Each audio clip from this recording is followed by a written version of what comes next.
Welcome to Libeth. I'm glad you're here. This week we are in 17th century Japan with the Book of Five Rings, the Go-Rin no Sho of Miyamoto Musashi. Today we look at how the text is built, the shape of its argument, and what that shape reveals. Yesterday, we read the Book of Five Rings in full. Today, I want to step back from the content and look at the architecture, not what the text says, but how it organizes itself, what choices Musashi made in structuring this material, and what those choices reveal about what the text is actually trying to accomplish. Because the Book of Five Rings is a stranger document than its reputation suggests, and understanding its strangeness is part of understanding its genuine value. Start with the form itself. The most immediately arresting fact is that Musashi wrote almost nothing. This is a book famously applied to business, to war, to sports psychology, and it's shorter than a lot of introductions to modern management tomes. But the shortness is not poverty. It's an engineered pressure. Musashi himself warns that language does not extend to explaining the way in detail, and that insistence haunts the book's structure. He refuses to convert the way into a long parade of techniques because the thing he's teaching is not primarily propositional knowledge you collect. It's a change in perception you must embody. So every sentence in this book is doing heavy work, not step-by-step proof, but repeated, angled pointing toward the same perceptual shift until the reader or the student finally sees. That pointing shows up immediately in the decision to lay the instruction out as 5 books: ground, water, fire, wind, void. The fivefold shape is not decorative. It's an ordering of learning, from the visible, public elements of craft to the almost wordless habits that govern action. And Musashi's own opening pages make the logic explicit. He begins by naming the way among many ways: the way of the farmer, the merchant, the artisan, and the gentleman warrior. He insists that a warrior should taste both pen and sword. That study alone won't save you. And then he drops an image that organizes the whole project: the foreman carpenter. Imagine that foreman for a moment, as Musashi describes him. A man who selects timber not because it looks pretty, but because each piece has an assigned use. The strongest, knotted beams where strength is needed. The fine-looking timbers for thresholds where appearance matters. The weakest used as scaffolding or later as firewood. The foreman knows the measures, circulates among his men, understands their morale, allots tasks to ability, and finishes a building that bears the mark of that planning. Musashi insists the commander is that foreman. Strategy is architecture. This carpenter episode is not a quaint aside. It's the book's operating metaphor. To learn strategy, you must learn how to arrange elements: people, weapons, timing, place, so everything finds its proper use. The carpenter scene reveals a principle that keeps returning. Strategy is allocation and fit, not mere display. Masters who polish technique like a flower are selling show. Strategy, as Musashi insists, is a plan of campaign. Know the smallest and the biggest things. Understand the shallow and the deep. Make the map straight on the ground. That is ground. Ground, then, is both foundation and manifesto. Musashi uses it to stake a claim. He is not writing a school's catalog of cuts. He is sketching a way, a doctrine that treats swordsmanship as an instance of a general craft. He calls it Nai to Ikai Ryu, one school, two swords, and he frames the long sword not as just a tool, but as the principle through which one man can, with wisdom, defeat 10, 100, 1,000. He ends the ground book by setting broad commitments in the student's heart, rules like do not think dishonestly. The way is in training. Become acquainted with every art. Develop intuitive judgment. Perceive those things which cannot be seen. These precepts are not moralistic ornament. They are structural demands that guide what the later books will teach. If ground says what the project is and who should take it up, then water begins to show how a body, a gaze, and a set of habits become its instrument. Water is where Musashi becomes intimate with the body and mind that will carry the way. He borrows water's properties. It adapts to the vessel. It can be placid or a storm to teach an attentional quality. He gives brutally specific prescriptions. Stance with the head erect, the nostrils slightly flared, shoulders lowered, belt wedged in, toes floating yet heels treading firmly. He defines the gaze in twin terms he calls perception and sight. Perception is strong, sight is weak, and then gives the paradoxical instruction to see distant things as if close and close things as if distant. That line is the structural core. It's not a rhetorical flourish. It's a demand about how to distribute attention across scale so timing becomes visible. Musashi doesn't stop with generalities. He supplies a bank of concrete practices that force you into that quality of attention. The 5 attitudes, upper, middle, lower, left, and right, are not simply positions to memorize. He treats them like tonal centers from which movement, timing, and choice emerge. The 5 approaches of the long sword are rehearsals of decision under pressure. Ride the incoming blade, scoop from below, cut from the lower attitude as the opponent commits.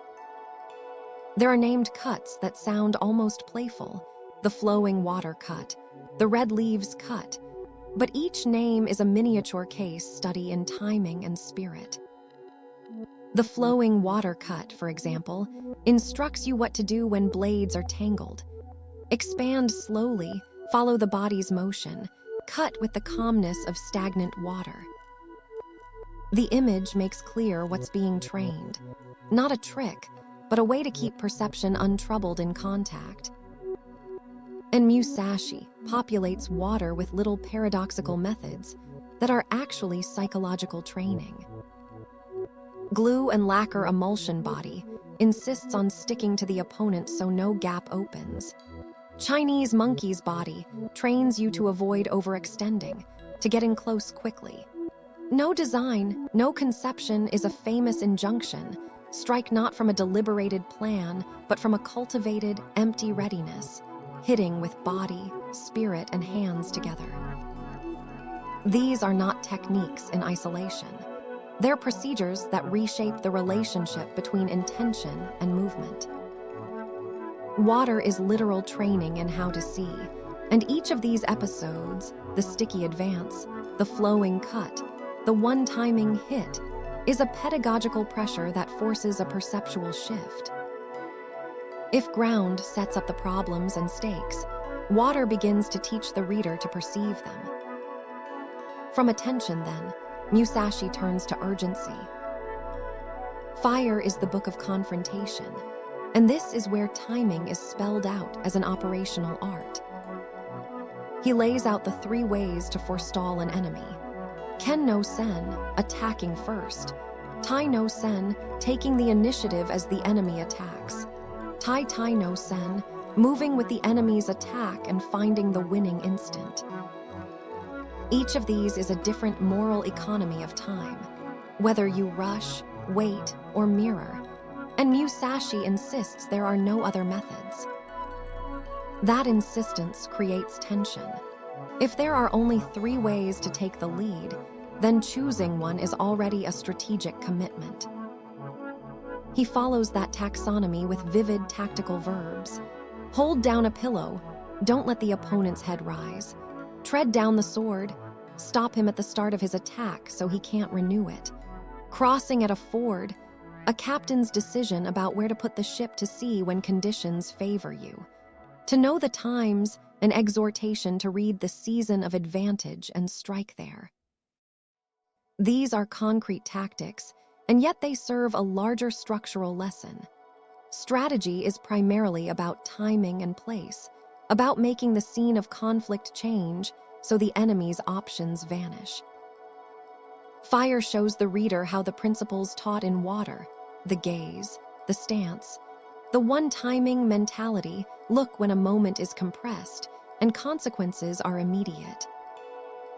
The Fire book reads like a manual of decision under pressure. And because Musashi wrote it as a series of situations rather than a single chain of argument, the reader is forced to learn by simulating those moments in imagination or practice until the timing becomes second nature. What makes the architecture even more interesting is that Musashi devotes a book to wind, to other schools, and their characteristic mistakes. And this move reveals his meta-argument. Wind is not mere criticism, it's an analytic mirror. By cataloging the other school's biases, the worship of extra-long swords, the mechanical fixation on attitudes, the overemphasis on dexterity, the habit of fixing the eyes on one point, Musashi clarifies what his own book is not. When he describes the attendants of the Kashima Kantori shrines who traveled teaching received forms, or when he shows foremen of other schools enamored with ceremonial postures, he's not sniping. He's mapping the sociological pressures that pushed practice toward display and away from the carpenter's planning he prized. Wind exposes the institutional tendencies that make technique fungible. Craftsmen carving pretty motions to sell, traditions ossifying into surface attitudes, students taught to copy rather than to train perception. The chapter functions like a diagnostic clinic. These are the pathologies of martial learning. They explain why true strategy has grown scarce. That diagnosis is precise. Musashi criticizes schools that make attitude into waiting, a posture for withstanding assault rather than a springboard to initiative. He warns against interior and surface talk, the claim that some gestures conceal true meaning, because in combat there is no secret gate that will save you if you cannot read timing. He ridicules the fetish for long blades or for speed as ends in themselves. And by doing all this, he forces the reader to see that the book's sequence, from ground to wind, is pedagogically intentional. Set the foundations, train attention and posture, learn to act in fire, then understand what habits to avoid. Wind is Musashi's sociological pressure testing of his own case. Finally, the book ends on void, and here the architecture becomes taught. The void is short. Musashi's definition, precise and almost surgical, refuses mysticism. The void is not the mysterious absence that people mistake for what they don't understand. It is the clearing that appears when confusion lifts. The clouds of bewilderment clear away. He writes, the absence of distracting conceptions that lets perception operate unimpeded. He tells us that by knowing things that exist, we come to know what does not exist. By sharpening perception and practicing until the spirit is not clouded, the way becomes a kind of empty clarity.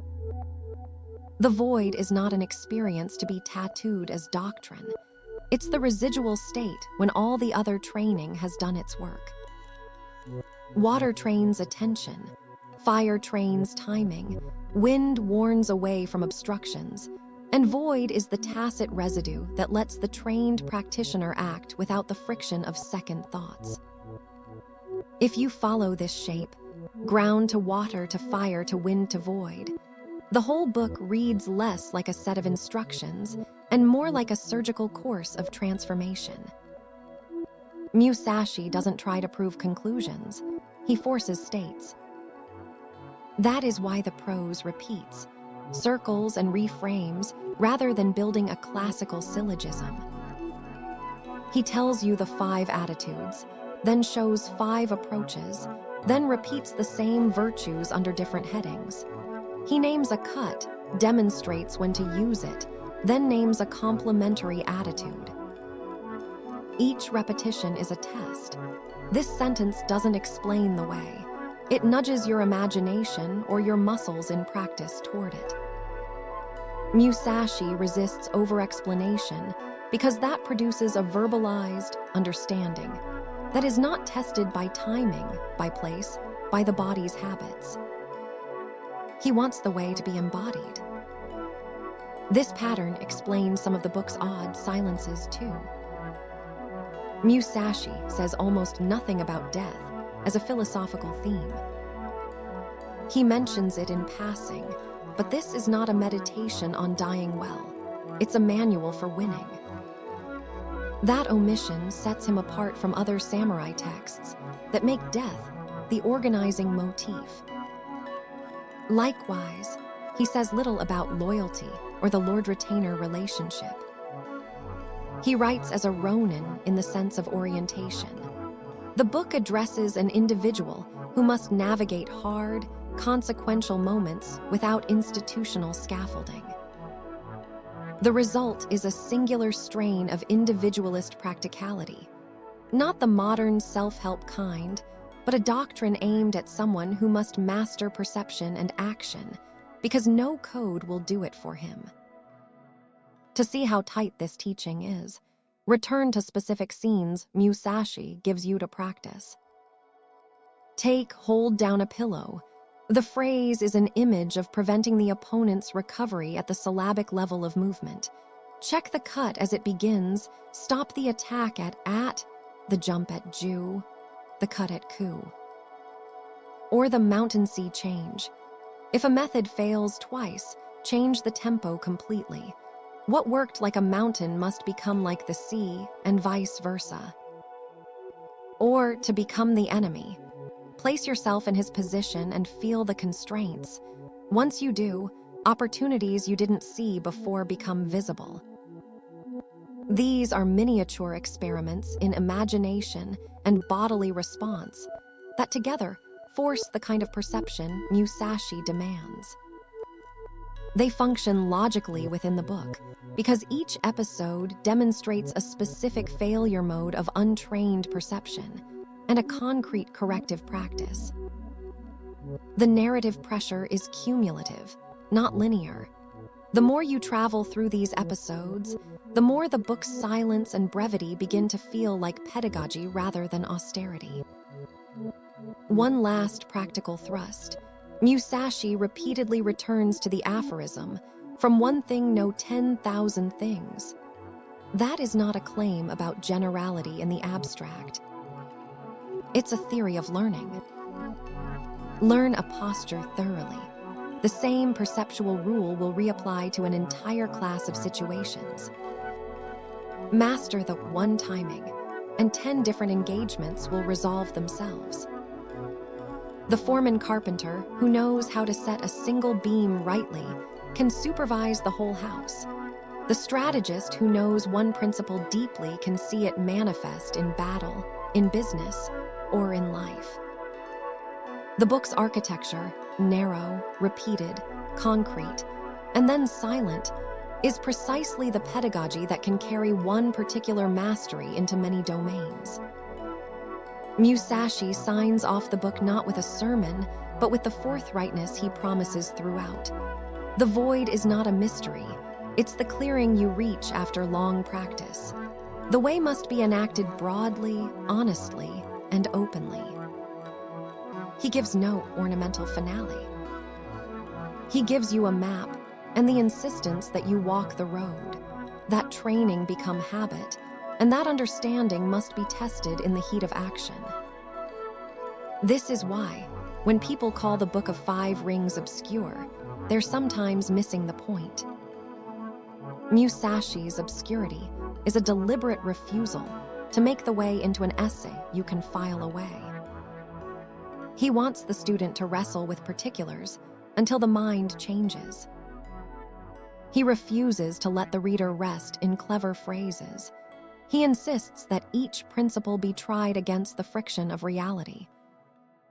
The result is a text that feels both austere and urgent, spare, because each line must carry the strain of practice. Urgent because timing is always the difference between life and death, or between success and failure. The tone of the book follows that insistence.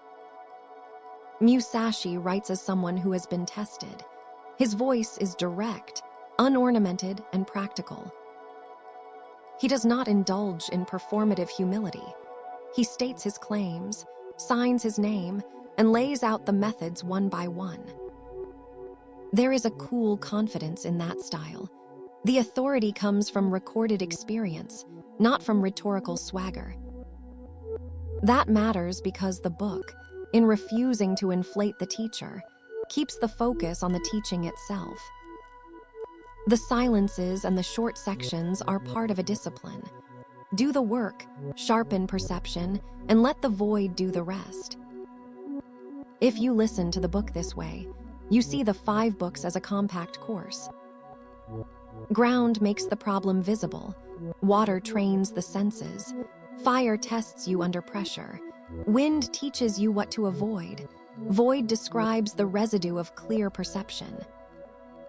The structure is tight because Musashi's aim is simple and severe. Change how you see, and the rest will follow. He does it by designing episodes and practices that point at failure and show the remedy. He frames the commander as foreman, the combatant as carpenter, the moment as a place where allocation, timing, and attention decide the outcome. The book's odd silences and shortness become the very mechanism by which the student's mind is forced to shift. That's all for today on Libeth. Tomorrow we turn to the figures who inhabit this text and stand behind it, Musashi himself, and the tradition he was arguing with. If you want to follow the whole journey, subscribe, a new book every week. At least we try.